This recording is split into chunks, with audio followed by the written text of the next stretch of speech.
आता एक मताने सर्व आमदारांनी एक मताने निवड झालेली, काही कोणा हे केलं नाही.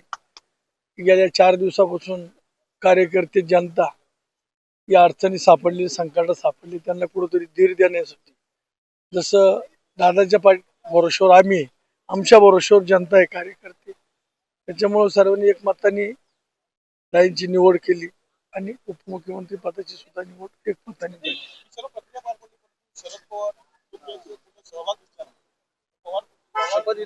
नाही, आता त्याच्यात तर काही आमदाराचा आग्रह आमचा आहेच.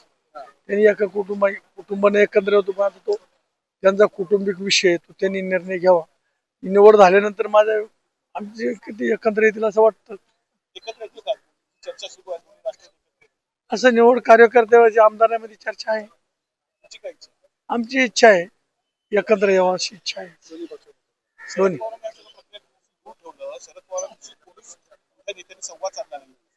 आता आम्ही ज्युनियर लोक आहे आणि आमची अपेक्षा आहे दोन्ही कुटुंबाने एकत्र यावं, आम्हाला परत त्याचा आधार मिळेल असं.